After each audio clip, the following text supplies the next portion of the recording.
Hello guys, good morning, જય શ્રી કૃષ્ણ. કેમ છો બધા? આવ્યું બધા મજામાં હશો અને સ્વાગત છે તમારું નવા બ્લોગમાં.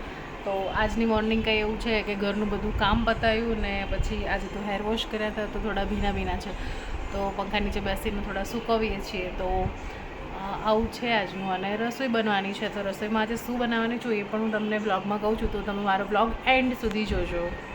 તો બસ જુઓ, કપડાં થઈ ગયા છે, તો હવે કપડાં સૂકવી લઈશું. મશીનમાંથી કપડાં કાઢ્યા અને કાઢીને પછી સૂકવી દઈએ. અને વરસાદ જેવું વાતાવરણ છે તો નહીંતર તો અમે દોર તાર પર નાખીએ, બટ વેધર એવું છે તો પછી વિચાર્યું કે આગળ સૂકવી દઈએ. તો એના માટે મેં કપડાં લીધા અને પછી હું આગળ ગઈ સૂકવવા માટે. તો ત્યાં અમે દોરી આવી રીતે બાંધી દીધી છે, વરસાદ આવે છે તો એટલા વાતાવરણ પૂરતું. તો ત્યાં બસ કપડાં સૂકવ્યા અને પછી સૂકવી કરીને પછી ફ્રી થઈને થોડું વાર આરામ કરી શકાય એવું કે આરામ થોડી વાર બેઠા કર્યા અને પછી રસોઈમાં લાગી ગયા. તો આવું કંઈક હતું આજનું. તો વરસાદ આવી ગયો છે તો પછી બધા કપડાં લેવા પડ્યા અને રૂમમાં નાખવા જવા પડ્યા. તો વરસાદમાં આ બહુ પ્રોબ્લેમ રહે ને, એમાં ઘરે હોય એ બધાને બહુ પ્રોબ્લેમ થતા હશે લેડીઝને બધાને, કે વરસાદ આવે એટલે કપડાં અને પાછા લેવાના અને સૂકવવાના અને બહુ આવું ચાલતું હશે. તો મમ્મી ગયા છે કપડાં સૂકવવા માટે. આજે તો મગ છે જમવામાં. બુધવાર છે એટલે આપણે ગુજરાતી ફેમિલીઝમાં નોર્મલ એવું હોય છે કે મગ બનાવવાના એમ. કોને કોને ઘરે મગ બને છે બુધવારે કમેન્ટ કરજો. અમે લોકો તો મોસ્ટલી જ્યારે એવું નથી ફિક્સ, પણ યાદ આવે ત્યારે બનાવી દઈએ છીએ. એમ બી રોજ રોજ શેનું સબ્જી બનાવી એનું બહુ જ માથાકૂટ હોય છે. તો એનાથી બેટર છે કે મગ એક દિવસ તો ફિક્સ થઈ જાય કે ભાઈ આજે મગ બનાવવાના છે, તો એ વાંધો ન આવે. તો અમે તો મગને વ્હાઈટ કઢી બનાવીએ છીએ. તે દિવસે અમે દાળ નથી બનાવતા. અદરવાઇઝ નોર્મલી તો દાળ ભાત શાક રોટલી તો આપણે ગુજરાતી ફેમિલીઝમાં તો બધાના ઘરે બનતું જ હોય. ડેઈલી બપોરે બધાની આદત હોય જ. તો આવું અમારા ઘરે પણ આવી રીતનું જ હોય છે. તો બુધવારે મગ છે, તો કોને પણ મારી જેમ બુધવારે મગ બનાવો છો.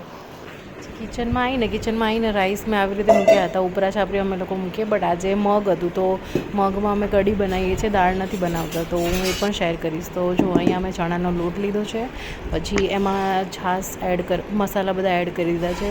મરચું છે, ધાણા જીરું છે, ગરમ મસાલો છે અને હળદર એડ નથી કરવાની બિકોઝ અમે વ્હાઈટ કઢી બનાવીએ છીએ.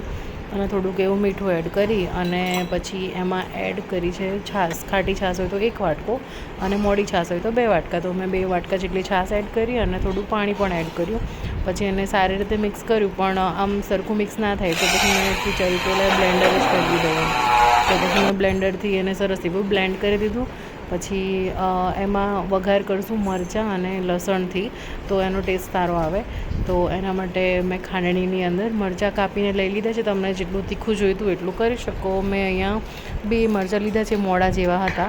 અને થોડુંક એવું લસણ એડ કર્યું અને થોડુંક જીરું, આખું જીરું અને થોડુંક એવું સોલ્ટ, મીઠું એડ કરી અને એને સારી રીતે ખાંડી લીધું.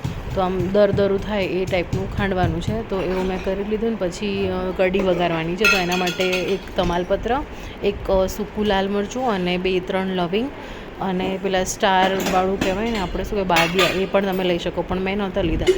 પછી એક નાના વઘારિયામાં મેં 1 ચમચી જેટલું ઘી લીધું, કારણ કે કઢીમાં ઘીનો વઘાર બહુ સારો આવે. તો 1 ચમચી જેટલું ઘી લીધું, પછી એમાં એને વઘાર કર્યો.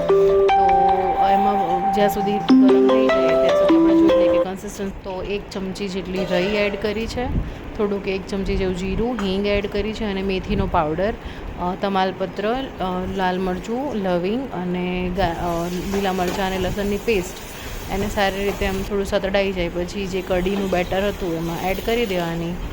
તો જો મસ્ત એવો વઘાર છમકારો લાગી ગયો છે. પછી એમાં થોડોક ગોળ એડ કર્યો, કારણ કે ખાટી મીઠી કઢી હોય તો મજા આવે. છાશ થોડી ખાટી હોય ને એમાં થોડું ગળાશ મળી જાય તો વધારે મજા આવે. તો જો પછી એને ઉકાળી લેવાની. તો કઢી મસ્ત રેડી છે. પછી આજે હતું મગ. બુધવાર હોય એટલે મગ તો એવું ફિક્સ નહીં, પણ મોસ્ટલી હોય જ છે બધાના ઘરે. તો મગ વઘારી દઈએ. મેં બાફી દીધા હતા. પછી એને તો એક લોયામાં તેલ લઈ અને અંદર જે નોર્મલ રીતે વઘાર કરતા હોય એવી રીતે રાઈ જીરું બધું એડ કરી, લસણ ને મરચાંની પેસ્ટ અને હળદર ને એવું એડ કરીને મગ એમાં એડ કરી દીધા. પછી એડ કર્યું લાલ મરચું, ગરમ મસાલો, ધાણા જીરું પાવડર અને સારી રીતે એને મિક્સ કરી લીધું. અને આમ થોડા રસાવાળા મગ કર્યા છે તો ભાતમાં ખાવાની મજા આવે. અને ખાટું થોડું લાગે સ્વીટનર એટલે થોડું ગોળ એડ કર્યું છે. નોર્મલી આપણે ગુજરાતી ફેમિલીઝમાં તો એવું હોય જ, ખાટું મીઠું શાક બને તો વધારે મજા આવે. તો બસ એ કામ પત્યું. પછી જોડે જોડે લોટ પણ બાંધી દીધો. તો લોટ બાંધી અને ફ્રી થઈ ગઈ થોડી વાર. પછી જો બહાર મેં આવી રીતે છે ને નાના નાના ફૂલડા આવે એવી રીતે થોડું થોડું કુંડામાં વાવ્યું છે. તો આવું કંઈક હતું. ને મમ્મી પછી બહાર અજમો જોતા હતા, કારણ કે બહાર અંજવાળું સારું આવે તો એ અજમો લઈને બેઠા હતા. તો અજમો જોતા હતા.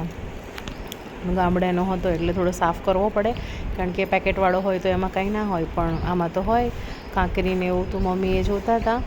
અને પછી જો આવા ગમલામાં નાનો નાનો આવો અખાતરો કર્યો છે, કંઈક થાય તો ઉગે તો સારું છે ફૂલડા.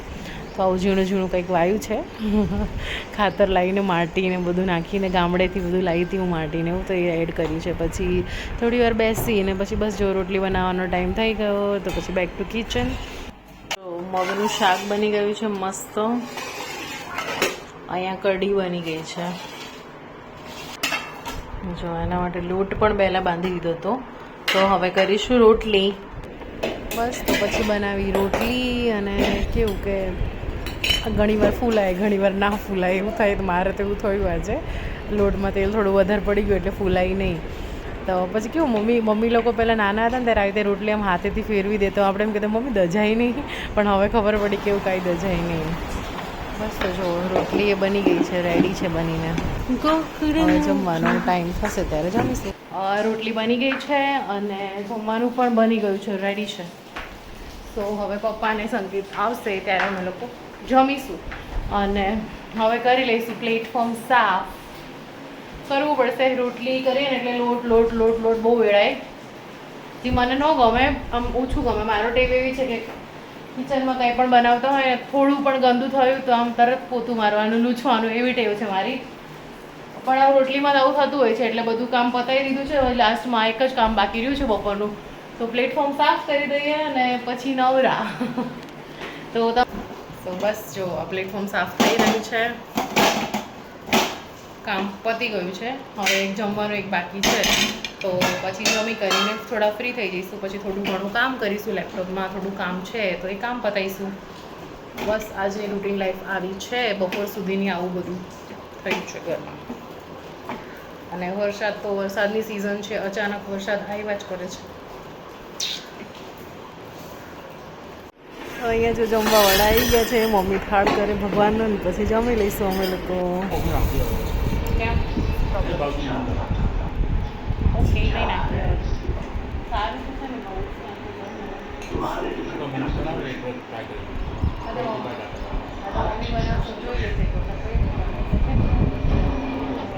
જમવા બેસી ગયા છીએ.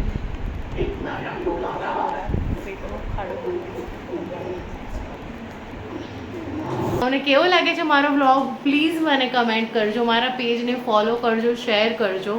અને મારી યુટ્યુબ ચેનલ છે તો એને પણ સબસ્ક્રાઈબ કરજો અને મને સપોર્ટ કરજો. તો હું આવા ડેઈલીની મારી રૂટીન લાઈફ છે એવા વ્લોગ્સ હું સારા સારા બનાવીશ અને પોસ્ટ કરીશ. તો આજ માટે તો આટલું જ છે. મળીએ નેક્સ્ટ વ્લોગમાં. ત્યાં સુધી bye bye, take care and જય શ્રી કૃષ્ણ.